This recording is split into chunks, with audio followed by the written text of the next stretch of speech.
തോറ്റുകൊടുക്കുവാൻ മനസ്സില്ലാത്ത ഒരു പെൺകുട്ടി എന്ന് വേണം പറയാൻ.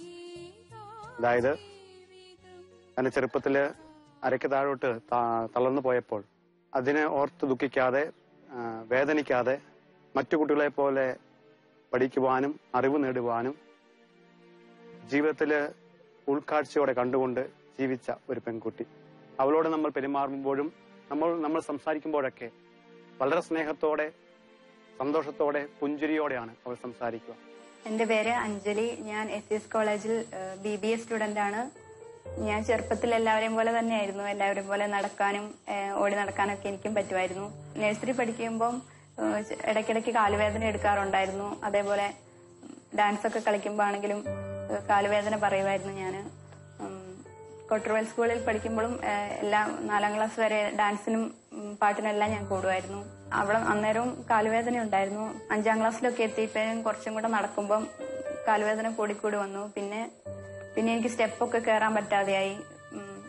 സ്റ്റെപ്പ് കയറുമ്പം വളരെ ബുദ്ധിമുട്ടിയായിരുന്നു ഞാൻ കയറിക്കൊണ്ടിരുന്നത്. ഇപ്പോഴും എനിക്ക് കാലുവേദനയൊക്കെ എടുക്കുമ്പോൾ ടീച്ചേഴ്സൊക്കെ പറയും, കാലുവേദന പറയാറുണ്ട്, അഞ്ജലിയെ ഹോസ്പിറ്റലിൽ ഒന്ന് കാണിക്കണമെന്ന്. അങ്ങനെ അമ്മയോടൊപ്പം ആദ്യം ഹോസ്പിറ്റലിൽ പോയി. അവിടെ പോയപ്പോഴാണ് എനിക്ക് ഇങ്ങനെ അസുഖമാണെന്ന് ഡോക്ടർ പറഞ്ഞത്.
മസ്കുലർ ഡിസ്ട്രോഫി എന്നൊരു അസുഖമാണ്. ഇത് 1,00,000 ഒരാൾക്ക് വരുന്ന അസുഖമാണ്. ഇതിനിപ്പം അലോപ്പതിയിൽ പ്രത്യേക ട്രീറ്റ്മെന്റ് ഒന്നും ഇല്ല എന്നാ ഡോക്ടർ പറഞ്ഞു.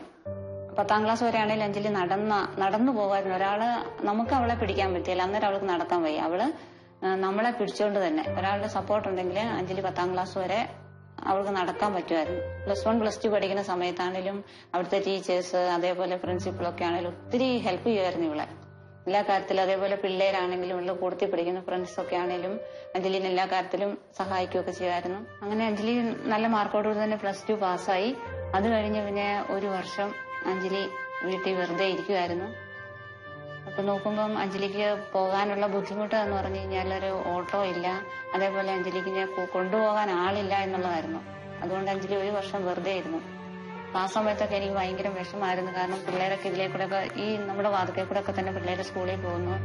അപ്പം അഞ്ജലി ഇവിടെ വെറുതെ ഇരിക്കുന്ന കാണുമ്പോൾ എനിക്ക് ഭയങ്കര വിഷമം ഉണ്ടായിരുന്നു. പഠിപ്പിക്കാൻ പറ്റുന്നില്ലല്ലോ എന്നുള്ളൊരു വിഷമം ഉണ്ടായിരുന്നു.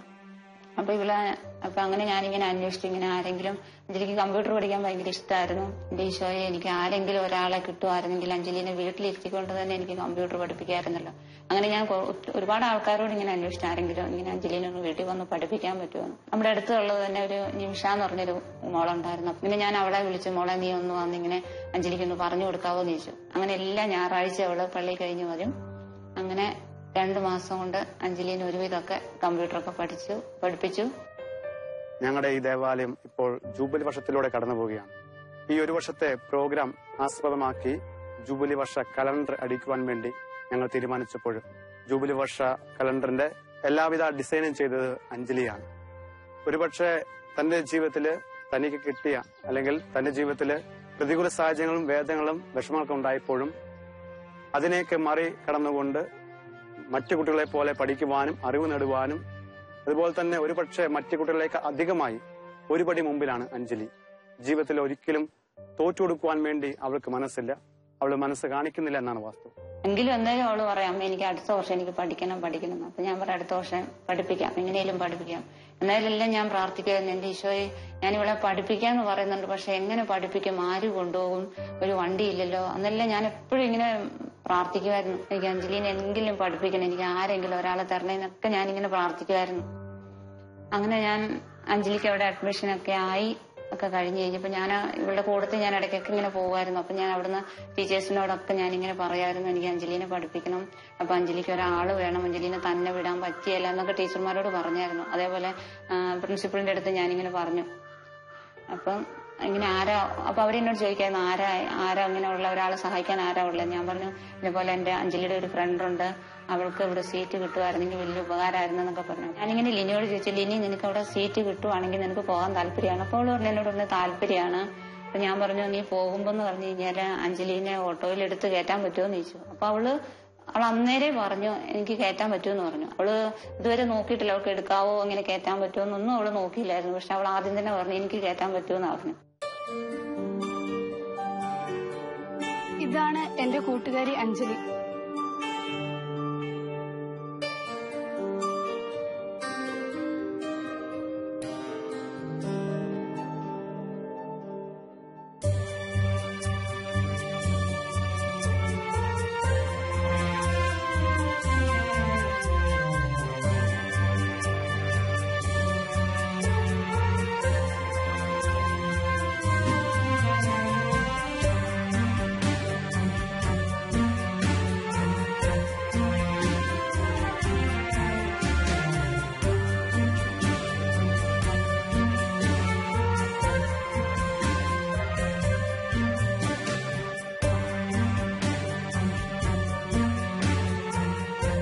ദൈവത്തിന്റെ ഒരു സഹായം കൊണ്ടായിരിക്കും എനിക്ക് ഇപ്പോഴും അഞ്ജലിനെ സഹായിക്കാൻ കഴിയുന്നുണ്ട്. എനിക്ക് എന്നാൽ കഴിയുന്ന വിധം അഞ്ജലിനെ സഹായിക്കും. അത് ദൈവത്തിന്റെ തീരുമാനമാണെന്ന് തോന്നുന്നു. അല്ലെങ്കിൽ ഞാൻ ഇപ്പോ വേറെ എന്തെങ്കിലും പഠിച്ചു പോവേണ്ട ഞാനായിരുന്നു. അത് ഓരോ പ്രത്യേക സാഹചര്യങ്ങൾ കൊണ്ട് എനിക്ക് അഞ്ജലിന്റെ ഒപ്പം എത്താനും ഡിഗ്രിക്ക് അവിടെ ചേരാനും അങ്ങനെ അഞ്ജലിനെ സഹായിക്കാൻ ദൈവം തന്നെ മുൻകൈ എടുത്ത് തന്നതുപോലെയുണ്ട് എനിക്ക് അഞ്ജലിനെ.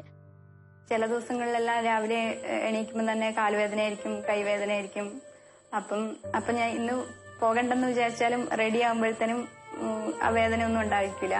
അതുപോലെ ഇവിടുന്ന് സ്കൂളിലെത്തിക്കഴിഞ്ഞാൽ പിന്നെ സ്കൂളിലെ പിള്ളേരുമായിട്ടുള്ള മിങ്കിളിങ്ങും എല്ലാം വരുമ്പോഴത്തേനും എല്ലാം നല്ല ഹാപ്പി ആയിരിക്കും. സ്കൂളിൽ നിന്ന് വ്യത്യസ്തമായിട്ട് കോളേജിലോട്ട് പോകുമ്പോൾ എനിക്ക് ആദ്യം പേടിയായിരുന്നു, എങ്ങനെയായിരിക്കും ടീച്ചേഴ്സൊക്കെ സ്റ്റുഡൻസൊക്കെ എങ്ങനെയായിരിക്കും എന്നെ കാണുന്നത്. സ്കൂളിൽ നിന്നൊക്കെ ഫ്രണ്ട്സ് എല്ലാം നല്ല സപ്പോർട്ടായിരുന്നു. കാരണം അവർക്ക് ചെറുപ്പം മുതലേ എന്നെ അറിയാം. ഞാൻ ആദ്യം നടന്നുകൊണ്ടിരുന്നതും പിന്നീടുള്ള എല്ലാം കണ്ടുകൊണ്ടിരുന്നതാണ്. പക്ഷെ കോളേജിലോട്ടാകുമ്പോൾ പെട്ടെന്ന് തന്നെ ഒരു കുട്ടീനെ എടുത്തോണ്ട് വരുന്നതാണ് എല്ലാവരും കാണുന്നത്. അപ്പൊ എനിക്ക് എങ്ങനെയായിരിക്കും അവരെന്നെ കാണുന്നതെന്ന് ഭയങ്കര ടെൻഷനായിരുന്നു. പക്ഷെ എല്ലാവരും അതേപോലെ തന്നെ സ്കൂളിലത്തെയൊക്കെ പോലെ തന്നെ നല്ല സുഹൃത്തുക്കളെയാണ് എനിക്ക് ദൈവം അവിടെയും തന്നത്.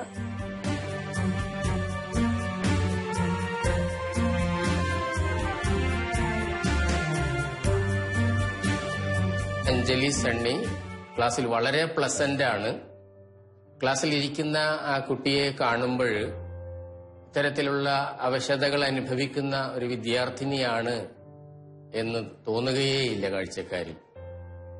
അക്കാഡമിക് തലത്തിൽ വളരെ ബ്രില്യന്റ് ആണ് കുട്ടിയെന്നാണ് പഠിപ്പിക്കുന്ന അധ്യാപകർ നൽകിയ വിവരം. ക്ലാസ് ടെസ്റ്റുകൾ അവിടെ കഴിഞ്ഞിട്ടുണ്ട്, മോഡൽ എക്സാമിനേഷൻ കഴിഞ്ഞു, ഇനി യൂണിവേഴ്സിറ്റി എക്സാമിനേഷന്റെ പ്രിപ്പറേഷനിലാണ്. വളരെ നല്ല മാർക്ക് വാങ്ങി കുട്ടി മുന്നോട്ട് പോവും എന്ന് തന്നെയാണ് ടീച്ചേഴ്സൊക്കെ പ്രതീക്ഷിക്കുന്നത്.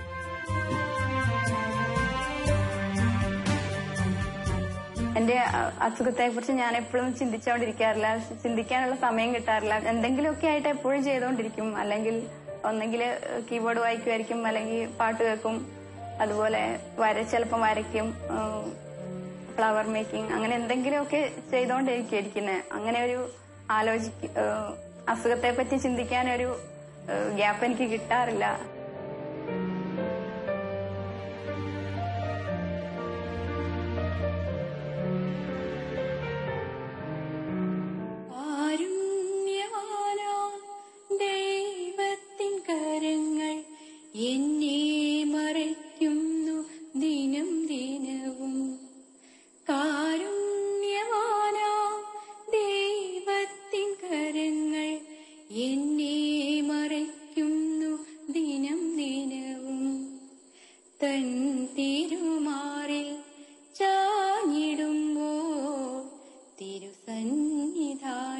എനിക്ക് അഭയസ്ഥാനം. കാരുണ്യവാനാ ദൈവത്തിൻ കരങ്ങൾ എന്നെ മറയ്ക്കുന്നു ദിനം ദിനവും. അഞ്ജലി 10ാം ക്ലാസ്സിൽ പഠിക്കുന്ന സമയത്താണ് പെട്ടെന്നൊരു ദിവസം ഇങ്ങനെ സണ്ണിച്ചാന് സുഖമില്ലാണ്ടാകുന്നത്. ആ സമയത്ത് ഞങ്ങളുടെ വീടിന്റെ പണി നടന്നുകൊണ്ടിരിക്കുന്ന സമയമായിരുന്നു. പുള്ളി പകലൊക്കെ പണിക്കാരുടെ കൂടെയൊക്കെ പണിയെടുത്തോണ്ടിരുന്നതായിരുന്നു. പെട്ടെന്ന് വൈകുന്നേരമൊക്കെ ആയി കഴിഞ്ഞപ്പോഴത്തേനും പെട്ടെന്ന് ഒരു തലവേദന വന്നു. തലവേദന വന്ന് നോക്കിക്കഴിയുമ്പോഴത്തേനും വലതുവശം ഇങ്ങനെ തളരുന്ന പോലെ തോന്നി. 4 ദിവസം അവിടെ കിടത്തി, പരിഹാരത്ത് തന്നെ കിടത്തി നോക്കിയപ്പം തലച്ചോറിലെ ഞരമ്പ് പൊട്ടിയതാണ്. പ്രഷർ കൂടിയിട്ട് ഞരമ്പ് പൊട്ടിയതായിരുന്നു. ബോധമൊന്നും ഇല്ലാതെ ഇങ്ങനെ കിടക്കുമായിരുന്നു. അപ്പൊ പിന്നെ എനിക്കത് താങ്ങാൻ പറ്റുന്നില്ലായിരുന്നു. കാരണം അതുവരെ എല്ലാ കാര്യങ്ങളും, പിള്ളേരുടെ കാര്യങ്ങളൊക്കെ സണ്ണിച്ചാന നോക്കിക്കൊണ്ടുണ്ടായിരുന്നെ. ചെറുപ്പത്തിലൊക്കെ ആണെങ്കിലും എനിക്ക് വയ്യാതിരുന്ന ആ ഒരു സമയത്തും അച്ചാച്ചൻ എനിക്ക് വേണ്ടിയിട്ട് എന്റെ കഴിവുകളെല്ലാം കണ്ടെത്തുകയും അതുപോലെ പാട്ട് പാടുന്ന എവിടെയൊക്കെ എനിക്കൊരു അവസരം കിട്ടാവോ അതെല്ലാം അന്വേഷിച്ച് കണ്ടെത്തി അച്ചാച്ചൻ എനിക്ക് വേണ്ടി എന്നെ എല്ലാ സ്ഥലത്തും എന്നെ എത്തിക്കുമായിരുന്നു. അതുപോലെ എടുത്തുകൊണ്ടാണ് പല സ്ഥലങ്ങളിലും എന്നെ കൊണ്ടുപോയിട്ടുള്ളത്. കല്യാണത്തിനും പെരുന്നാളിനും അങ്ങനെ എല്ലായിടത്തും എന്നെ കൊണ്ടുപോകാറുണ്ട്. യാതൊരു പരാതികളും ഒരു പരിഭവമായ ഞാൻ ഇങ്ങനെ ഒരു കുട്ടീനെ എങ്ങനെയാണ് എല്ലാവരുടെ മുമ്പിൽ കൂടെ എടുത്തോണ്ട് പോകാൻ, അങ്ങനെ ഒന്നും അച്ചാച്ചൻ നോക്കിയിരുന്നില്ല. എത്ര ബുദ്ധിമുട്ടാണെങ്കിലും ഞാൻ പറയുന്ന എല്ലാ അച്ചാച്ചനും എനിക്ക് സാധിച്ചു തരുമായിരുന്നു. അതേപോലെ ഞാൻ ഇപ്പൊ കീബോർഡ് പഠിപ്പിച്ചിട്ട് എനിക്ക് വേണ്ടിയിട്ട് ഒരു നല്ല കീബോർഡ് അച്ചാച്ചൻ ബുക്ക് ചെയ്ത് വെച്ചതായിരുന്നു. അപ്പം ആ സമയത്ത് അതിന്റെ 2 ദിവസം മുമ്പാണ് അച്ചാച്ചന് ഇങ്ങനെ സ്ട്രോക്ക് വരുന്നത്. അത് 2 ദിവസം കഴിഞ്ഞപ്പോൾ ആ ഓർഗൻ വാങ്ങാൻ പോകണ്ടേന്ന് പറഞ്ഞിട്ട് സാറ് വിളിക്കുമ്പോഴാണ് സാറ് അറിയുന്നത് അച്ചാച്ചൻ ഇങ്ങനെ ഹോസ്പിറ്റലാണെന്നുള്ളത്. ദൈവത്തിൻ കരങ്ങൾ എന്നെ മറയ്ക്കുന്നു ദിനം ദിനവും. കാരുണ്യവാനാ ദൈവത്തിൻ കരങ്ങൾ എന്നെ മറയ്ക്കുന്നു ദിനം ദിനവും. രണ്ടുപേരും സണ്ണിന്നാണ്. സണ്ണിക്ക് ബ്രെയിൻ സ്ട്രോക്ക് വന്നിട്ട് 4 വർഷം കഴിഞ്ഞു. 5ാമത്തെ വർഷത്തിലേക്കാണ്. പുള്ളി കാഞ്ഞങ്ങാട് അപ്പോസ്റ്റി വർക്ക് നടത്തിക്കൊണ്ടിരിക്കുകയായിരുന്നു. വീട്ടിൽ വെച്ചിട്ടായിരുന്നു സ്ട്രോക്ക് വരുന്നത്. ആദ്യം പരിഹാരത്തായിരുന്നു കൊണ്ടുവരുന്നത്. അതിനുശേഷം പിന്നെ അവിടുന്ന് കോഴിക്കോട് കൊണ്ടുപോയി കീഹോൾ ശസ്ത്രക്രിയയെല്ലാം ചെയ്തിരുന്നു. അപ്പോൾ മെമ്മറി കംപ്ലീറ്റ് പോയിട്ടുള്ള ഇപ്പം കുറച്ച് ഭാഗം നല്ല മെച്ചപ്പെട്ട് വരുന്നുണ്ട്.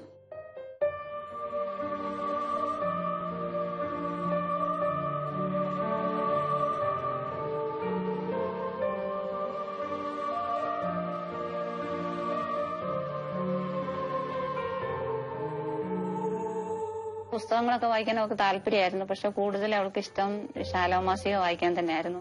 അപ്പൊ എനിക്കിത് ശാലോമൊക്കെ വരുത്താൻ ഇച്ചിരി ബുദ്ധിമുട്ടായതുകൊണ്ട് ഞാനിങ്ങനെ പള്ളിയിൽ പോകുമ്പോൾ അച്ഛനോട് ഞാൻ പറയുന്നു, അച്ഛാ വായിച്ചു കഴിഞ്ഞ് ശാലോമൊക്കെ ഉണ്ടെങ്കിൽ തരണം എന്ന് പറഞ്ഞു. അപ്പൊ അച്ഛൻ അത് പറയും എടുത്തോണ്ട് പോയിക്കോളാൻ പറയും. അങ്ങനെ ഞാൻ സൺഡേ ശാലോമൊക്കെ വാങ്ങി ഇവൾക്ക് കൊണ്ട് കൊടുക്കും. അപ്പൊ അവൾ അതൊക്കെ വായിക്കുമായിരുന്നു. അവൾക്ക് ഇഷ്ടമായിരുന്നു. ശാലോമൊക്കെ വായിക്കാൻ അവൾക്ക് ഇഷ്ടമായിരുന്നു. അങ്ങനെ ഒരു ദിവസം ഞാനിങ്ങനെ ഇവിടെ അടുത്തുള്ള ഞള്ളിമാക്കിലെ വത്സമ്മ ടീച്ചർ അങ്ങനെ സ്ഥിരം ശാലോമൊക്കെ വരുത്തുന്നുണ്ട്. അപ്പൊ ഞാൻ ടീച്ചറിനോട് പറയാം, ടീച്ചർ അവിടെ നിങ്ങൾ വായിച്ചു കഴിഞ്ഞ് ശാലോം ഉണ്ടെങ്കിൽ എനിക്ക് വേണമായിരുന്നെന്ന് പറഞ്ഞു.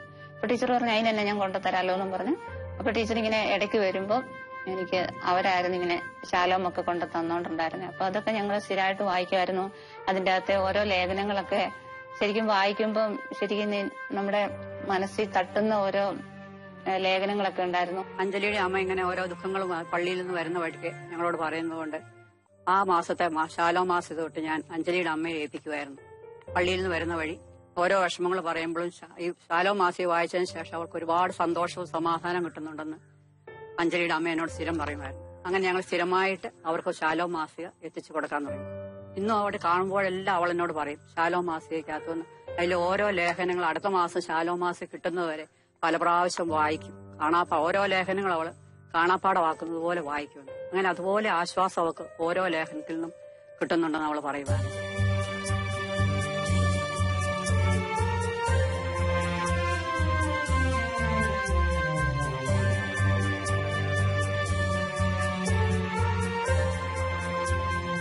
ചെറിയ ചെറിയ സഹനങ്ങളൊക്കെ എനിക്ക് ഈശോ തരുന്നുണ്ടെങ്കിലും അതിനേക്കാൾ ഉപരി അതെല്ലാം നേരിടാനുള്ള ഒരു ശക്തി, അതുപോലെ കുറെ കൃപകൾ ദൈവം എനിക്ക് തന്നിട്ടുണ്ട്. അതിനെ മറികടക്കാനുള്ള പാട്ടുപാടാനാണെങ്കിലും ഇപ്പൊ ഞാൻ വിശ്വസിക്കുന്നത് എന്നെ ദൈവത്തിന് വേണ്ടി പാട്ടുപാടാൻ എന്നെ തെരഞ്ഞെടുത്തേക്കുന്നതായിരിക്കും. ചിലപ്പം ദൈവം എന്നിൽ നിക്ഷേപിച്ച കഴിവുകൾ ദൈവത്തിന് വേണ്ടി തന്നെ ഉപയോഗിക്കുമ്പോൾ കിട്ടുന്ന ഒരു സന്തോഷം ഇതെത്ര പറഞ്ഞാലും മതി വരില്ല. എല്ലാ ഞായറാഴ്ചയും തന്നെ പള്ളി പോവുകയും പാട്ടുപാടുകയൊക്കെ ചെയ്യാറുണ്ട്. അപ്പോൾ ഒരാഴ്ചത്തേനുള്ള ഒരു ശക്തി എനിക്ക് ഞായറാഴ്ച ദിവസം കിട്ടുന്നുണ്ട്. എല്ലാ ദിവസവും തന്നെ പന്ത ചെല്ലാനും അതുപോലെ എല്ലാവരും ഒരുമിച്ചിരുന്ന് പ്രാർത്ഥിക്കാനും സമയം കണ്ടെത്താറുണ്ട്. അപ്പോൾ ആ ജപമാല ചെല്ലുമ്പോൾ തന്നെ എല്ലാവരിലേക്കും എത്തുന്ന ശക്തി, അതുകൊണ്ടാവണം അമ്മയ്ക്ക് ഒരു പരാതികളോ പരിഭവങ്ങളോ ഇല്ലാതെ എന്നെയും അച്ചാച്ചനെയും കെയർ ചെയ്യാൻ പറ്റുന്നത്. അതുപോലെ അനിയനും അനിയത്തിയാണെങ്കിലും എല്ലാവരും എന്ത് പറഞ്ഞാലും മടി കൂടാതെ അവർക്ക് യാതൊരു ബുദ്ധിമുട്ടും ഇല്ല. അങ്ങനെ എന്നെ കെയർ ചെയ്യാനെല്ലാം സാധിക്കുന്നത് മാതാവിന്റെ ഒരു കൃപ കൊണ്ടാണെന്ന്, അവർക്കൊരു പരാതിയില്ലാത്തത് മാതാവിന്റെ ഒരു പ്രത്യേക കൃപ കൊണ്ടാണെന്ന് ഞാൻ ഉറച്ചു വിശ്വസിക്കുന്നു. ഈ ഒരു അവസ്ഥയിൽ എനിക്ക് പോസിറ്റീവായിട്ട് ചിരിച്ചുകൊണ്ടിരിക്കാൻ പറ്റുന്നത് ചെറുപ്പം മുതലേ അച്ചാച്ചനും അമ്മയും എല്ലാവരും എനിക്ക് തന്ന ഒരു വലിയ സപ്പോർട്ടാണ്. എന്റെ ഒരു ചെറിയ കഴിവുകളെല്ലാം കണ്ടെത്തി അത് വേണ്ട വിധത്തില് വളരെ പരിപോഷിപ്പിക്കാനുള്ള എല്ലാം അച്ചാച്ചൻ എനിക്ക് ഒരുക്കി തന്നിട്ടുണ്ടായിരുന്നു. എന്നെ വയ്യെങ്കിലും 7ാം ക്ലാസ് വരെ ഞാൻ എല്ലാ ഉപജില്ലാ കലോത്സവങ്ങളിലൊക്കെ പങ്കെടുക്കുമായിരുന്നു. അച്ചാച്ചനും അമ്മയായിരുന്നു അന്നേരം എന്നെ അങ്ങോട്ട് കൊണ്ടുപോകുന്നത്. അന്നേരം ആണെങ്കിലും ടീച്ചേഴ്സ് ആണെങ്കിലും അവിടെ വെച്ചിട്ട് ഫ്രണ്ട്സും ടീച്ചേഴ്സും എല്ലാം നല്ല സപ്പോർട്ടാണ്. ഞാൻ കീബോർഡ് പഠിക്കാൻ ഇഷ്ടമാണെന്ന് പറഞ്ഞപ്പം അച്ചാച്ചന് ആരും തന്നെ വീട്ടിലോട്ട് വന്ന് പഠിപ്പിക്കാനുള്ള ഒരു ആരും തന്നെ അങ്ങനെ കണ്ടെത്താനായില്ല. എന്നാലും അച്ചാച്ചൻ സാറിനെ കണ്ടെത്തുകയും സാർ എനിക്ക് കീബോർഡൊക്കെ പഠിപ്പിക്കുകയും ചെയ്യുന്നുണ്ട്. അച്ചാച്ചനാണ് ഏറ്റവും എനിക്ക് കോൺഫിഡൻസ് എല്ലാം തന്നത്. അപ്പം പെട്ടെന്ന് അച്ചാച്ചന് ഞാൻ 10ാം ക്ലാസ് പഠിക്കുന്ന സമയത്ത് എങ്ങനെയായപ്പം പെട്ടെന്ന് അതെനിക്ക് ഭയങ്കര ഒരു ഷോക്കായിരുന്നെങ്കിലും ആ സമയത്തും വളരെ അച്ചാച്ചന്റെ ചേട്ടനനിയന്മാരൊക്കെ ആണെങ്കിലും എല്ലാവരും ഞങ്ങളുടെ കൂട്ടത്തിൽ തന്നെ ഉണ്ടായിരുന്നു. ഞങ്ങൾ ഒരിക്കലും പിന്നെ ഒരു പെട്ടെന്ന് തളർന്നു പോകാതിരിക്കാൻ എല്ലാവരും ഞങ്ങളുടെ കൂട്ടത്തിൽ തന്നെ ഉണ്ടായിരുന്നു. അമ്മാവന്മാരും കസിൻസും എല്ലാവരും നല്ല സപ്പോർട്ടായിരുന്നു ഞങ്ങൾക്ക് തന്നത്.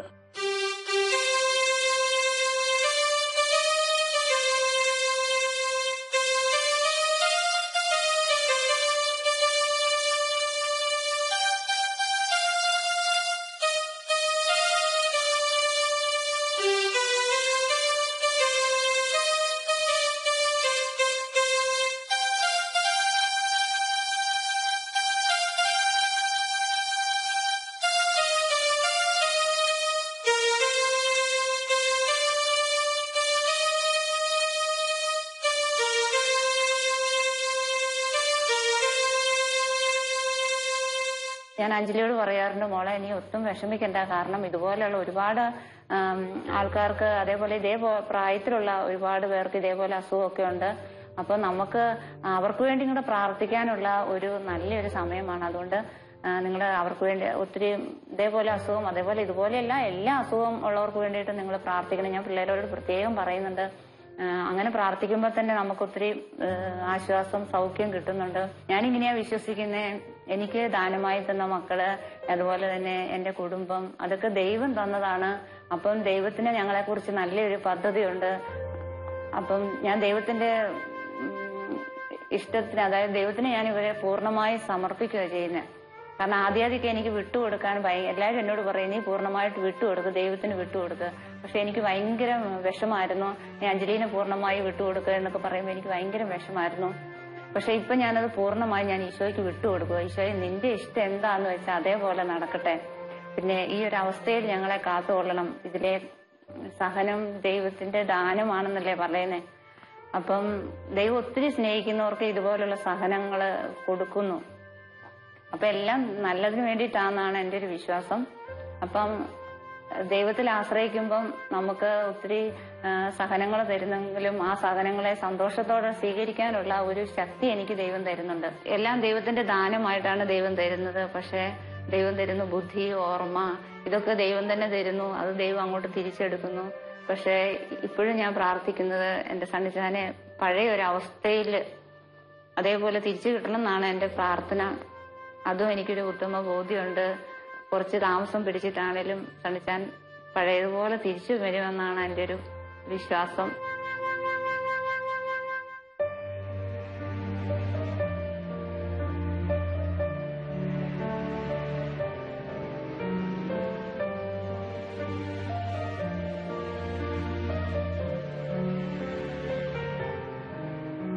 ഏറ്റവും ഇഷ്ടമുള്ള പ്രാർത്ഥന എത്രയും ദയുള്ള മാതാവേ എന്ന് പറഞ്ഞ പ്രാർത്ഥനയാണ്. ആ എത്രയും ദയുള്ള മാതാവേ ഉള്ള പ്രാർത്ഥന ചൊല്ലി ഞാൻ എന്ത് കാര്യം ആവശ്യപ്പെട്ടാലും അമ്മ എനിക്ക് സാധിച്ചു തരാറുണ്ട്. അച്ചാച്ചൻ ഹോസ്പിറ്റലിൽ കിടക്കുന്ന സമയത്താണെങ്കിൽ ഞാൻ പള്ളിയിൽ നിന്ന് എത്രയും ദയുള്ള മാതാവേ ചൊല്ലി അച്ചാച്ചനെ എങ്ങനെയെങ്കിലും ഒന്ന് സംസാരിക്കാനെങ്കിലും ആവണേന്ന് പ്രാർത്ഥിച്ചുകൊണ്ടിരിക്കുമ്പോഴാണ് ആ പള്ളി കഴിഞ്ഞ പാടെ തന്നെയാണ് എന്നോട് സഞ്ചാച്ച എന്ന് പറയുന്ന അച്ചാച്ചൻ സംസാരിക്കാൻ തുടങ്ങി. ചെറുതായിട്ട് സംസാരിക്കുന്നുണ്ടെന്ന് പറഞ്ഞത്. ഞാൻ അന്നേരം പ്രാർത്ഥിക്കുമായിരുന്നു. അച്ചാച്ചൻ അന്നേരം കോമ സ്റ്റേജിലായിരുന്നു. അപ്പം പിന്നെ ഇങ്ങനെ കണ്ണെങ്കിലും തുറന്ന് ഒന്ന് സംസാരിക്കുമായിരുന്നെങ്കിൽ പിന്നെ നമുക്ക് അത്രയും സമാധാനമാണെന്ന് വിചാരിച്ച് ഞാൻ ആ പ്രാർത്ഥനയ്ക്ക് ശേഷമാണ് കുർബാന കഴിഞ്ഞപാടെ തന്നെയാണ് പിന്നെ അച്ചാച്ചൻ സംസാരിക്കാൻ തുടങ്ങിയെന്ന് സഞ്ചാച്ച വന്ന് പറഞ്ഞത്.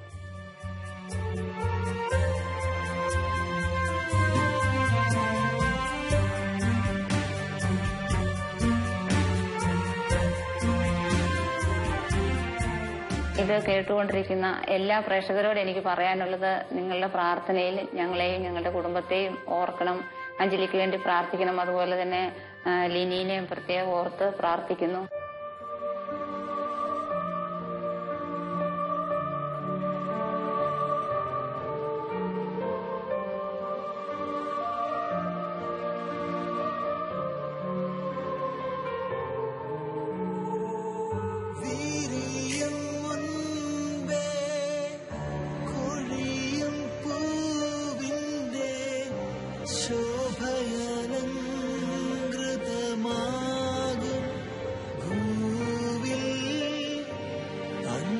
അഞ്ജലിയാകും ജീവിതയാത്ര പ്രകാശിതമാമൊരു ജീവിത കാഴ്ചകൾ ദൈവസന്നിധി നൽകി അഞ്ജലിയാ